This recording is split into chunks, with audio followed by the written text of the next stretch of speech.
গিৰগাই বিতৰ্কত সাঙুৰ খাই পৰা জামুগুৰিঘাটৰ নীৰজ বৰাই কৰিলে স্থিতি স্পষ্ট। কথাটো হ'ল কি মই গৰু খুটিৰ পৰা গৰু কিনা নাই। 10জনী গিৰগাইৰ মৃত্যু, কিন্তু আমাৰ বাকী 10জনী গৰু ঢুকাইছে। গৰুখুটি কৃষি প্ৰকল্পৰ গিৰগাই বিক্ৰীক লৈ চৰ্চা অব্যাহত থকাৰ সময়তে এই গিৰগাই ক্ৰয় কৰা তালিকাত নাম থকা নদুৱা সমষ্টিৰ অন্তৰ্গত জামুগুৰিঘাটৰ যুৱক নীৰজ বৰাক লৈও অব্যাহত আছে চৰ্চা। জামুগুৰিঘাটৰ যুৱক এইগৰাকী নীৰজ বৰাই আজিও পোপাল দি আছে ক্ৰয় কৰি অনা সেই গোধনসমূহ। তিনিগৰাকীকৈ যুৱক একত্ৰিত হৈ 2021 চনৰ পৰা আৰম্ভ কৰা গছালাত এতিয়াও আছে 10জনী গিৰগাই সহিতে শতাধিক গোধন। তেওঁলোকৰ ফাৰ্মখনত বৃহৎ পুখুৰী খান্দি তাত মৎস্য পালনৰ জৰিয়তে স্বাৱলম্বী হোৱাৰ কথা সদৰি কৰে আদৰ্শ গোপালক নীৰজ বৰাই। অৱশ্যে 20জনীকৈ গিৰগাই ক্ৰয় কৰি অনাৰ পিছত 10জনী গিৰগাই মৃত্যুমুখত পৰে বুলিও প্ৰকাশ কৰে গোপালক নীৰজ বৰাই। ৰঙিয়া ৰেল ষ্টেচনৰ পৰাই গিৰগাই কেইজনী অনাৰ কথাও প্ৰকাশ কৰে গোপালকগৰাকীয়ে। গিৰগাই বিতৰ্কত নাম সাঙুৰ খাই পৰা নীৰজ বৰাই সাংবাদিকৰ আগত তেওঁৰ স্থিতি স্পষ্ট কৰি কৈছে তেওঁ NDDBৰ পৰা 2022 চনত ক্ৰয় কৰা 20জনী গিৰগাইৰ ভিতৰত 10জনীৰ মৃত্যু হয় আৰু বাকী 10জনী বৰ্তমানেও তেওঁৰ গোহালিত সুস্থ অৱস্থাত আছে।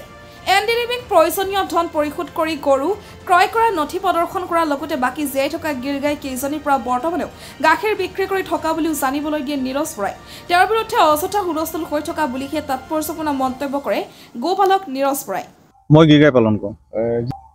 চাওক, মই প্ৰথমতে আপোনালোক সাংবাদিক বন্ধুসকলক ধন্যবাদ জনাইছোঁ। কাৰণ কিয়, বহু কথাই ওলাই থাকে, কিন্তু যিটো সঁচা সেই সঁচা বাতৰিটো পৰিৱেশন কৰিবৰ কাৰণে আজি আপোনালোকে যে মোৰ ওচৰলৈ আহিল, সেইকাৰণে মই ধন্যবাদ জনাইছোঁ। কথাটো হ'ল কি, মই গৰু খুটিৰ পৰা গৰু কিনা নাই, মই NDDBৰ পৰা গৰু কিনিছোঁ। NDDBৰ পৰা মই গৰু কিনিছোঁ, NDDBক মই পে'মেণ্ট কৰিছোঁ। মই গৰু আনিছোঁ ধৰক 2022ৰ এপ্ৰিলৰ 1st।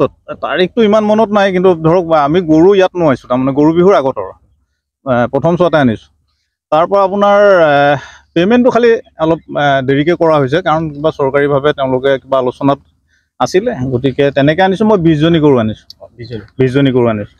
মই পে'মেণ্ট মোৰ একাউণ্টছৰ পৰা কৰিছোঁ, গতিকে মোৰ তথ্য আপোনাৰ নথকা নহয়, মোৰ তথ্য আছে। মই আপোনালোকক তথ্যখিনি দেখাব পাৰোঁ, মই মোবাইলতে দেখাব পাৰিম। এইটো চাওক, মই আপোনাৰ পে'মেণ্ট কৰিছোঁ 5/4/2023 NDDBক। মোৰ চেক নাম্বাৰ এইটো, মই NDDBক ডাইৰেক্টলি পে'মেণ্ট কৰিছোঁ, গতিকে NDDBৰ পৰাহে মই গৰু লৈছোঁ। এইটো ক'ৰ পৰা গৰুখিনি ক'ৰ পৰা আপুনি? মই ৰঙিয়াৰ পৰা আনিছোঁ, ৰঙিয়াৰ ষ্টেচনৰ পৰা আনিছোঁ। সঁচা কথা ক'ব গ'লে আচলতে কি, আমি 3জন, মোৰ বন্ধু ইয়াৰ লগত আছেই ইমাম, আৰু মইনা আছিলে। মইনা আচলতে আজি নিজৰ মাটিৰ খেতি ৰুই থকাৰ কাৰণে তেওঁ আহিব পৰা নাইকিয়া।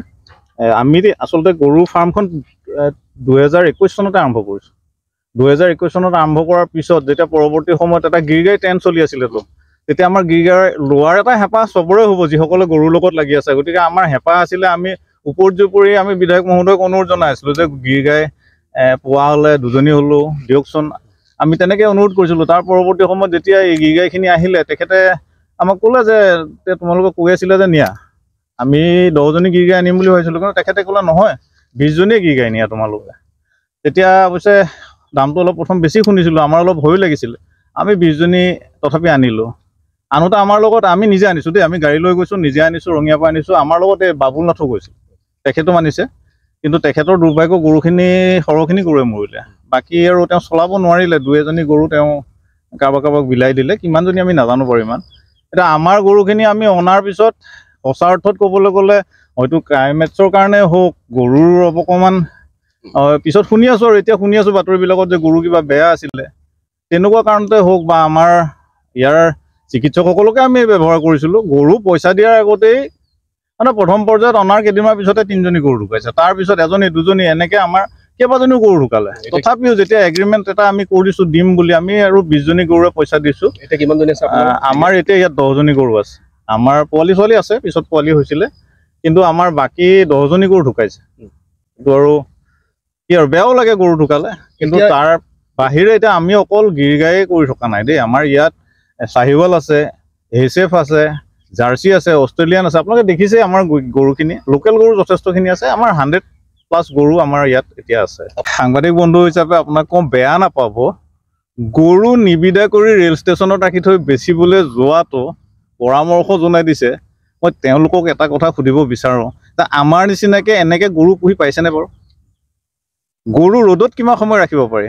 আজি গাখীৰ আপোনালোকে নিশ্চয় সুধিব, গাখীৰ আমি পাই আছোঁ, গাখীৰ আমি 200 ± পাওঁ ছিজন সময় গৰু কিমানজনী ক্ষীৰতী আছে সেই লৈ পেলাই গাখীৰ বঢ়া টুটা হৈ থাকে কিন্তু যেতিয়া বেছি গৰম পৰে তেতিয়াও গাখীৰ কমে মানে কি হয় গৰুত এফেক্ট হয় যেতিয়া খুব বেছি ঠাণ্ডা পৰে তেতিয়াও গাখীৰ কমে এইখিনি গৰু পালন কৰি থকা সকলে জানে এই গোটেই কথাখিনি সম্ভৱ নহয় তেনেকৈ টেণ্ডাৰ কৰিব পৰাটো সম্ভৱ নহয় কিন্তু আপোনালোকক মই এটা কথাই সুধিব বিচাৰিম আমাৰ নিচিনা নিবনুৱাসকলে আমি চৰকাৰখনে স্বাৱলম্বী হ'বলৈ কৈ আছে 10জনী 20জনী গৰু আনি যেনিবা পুহিলোঁ বেয়া জানো হৈছে না আমি আচলতে ৰাজসাহায্য পোৱা নাই আচলতে আমি বিচৰাও নাই এতিয়ালৈকে নিজৰ গাঁঠিৰ ধন ভাঙি পেলাই যিমান পাৰিছোঁ আমি কষ্ট কৰি পেলাই আমি কৰি আছোঁ মন্ত্ৰী পত্নীয়ে ৰাজসাহায্য পাইছে MLA পত্নীয়ে ৰাজসাহায্য পাইছে বিতৰ্ক হৈছে কিন্তু সেইটোত আমাৰ আক্ষেপ নাই কাৰণ আমি বিচৰা নাই কাৰণে নাই পোৱা বিচৰা হ'লে চাগৈ আমি পালোহেঁতেন বা কিছুমান নীতি নিয়ম থাকিব নৰ্মছ থাকিব সেই নৰ্মছমত আমি গ'লে পালোহেঁতেন আমি নাই বিচৰা মন্ত্ৰী পত্নীগৰাকী আমাৰ বিধায়ক পত্নীগৰাকী তেওঁলোকে কি স্বাৱলম্বী হ'বলৈ মন কৰিব নালাগে নেকি সদায় মন্ত্ৰী পত্নী আৰু MLA পত্নীয়ে হৈ থাকিব নেকি তেওঁলোকে কৰিব বিচাৰিছে কৰক ভাৰতীয় নাগৰিক হিচাপে তেওঁলোকে সুবিধা পাব সকলোৱে পাব আনেও বিচাৰক আনেও কৰক মই 10জনে কৰক 100জনে কৰক আমি সেইটো বিচাৰিছোঁ যেতিয়া আপুনি গৰু আনিছিলে তেতিয়া ঠিক একেলগে বাবুল নাথ আপোনাৰ লগতে গৈছে বাবুল নাথ আমাৰ লগত গৈছে একেলগে কাৰণ তেওঁ তেজপুৰৰে আৰু তেওঁ 30জনী গৰু আনিছে যাওঁতে একেলগে গৈছোঁ আমি কাৰণ গাড়ী লৈ পেলাই যাবলগীয়া হৈছে ইয়াৰ পৰা সেই আৰু গোটেই কথাখিনি সেইখিনি এতিয়া আপোনাৰ কিমানজনী জীয়াই আছে মোৰ এতিয়া 10জনী আছে পোৱালি ছোৱালী আছে বাকীকেইজনী আপোনাৰ বাকীকেইজনী ঢুকাইছে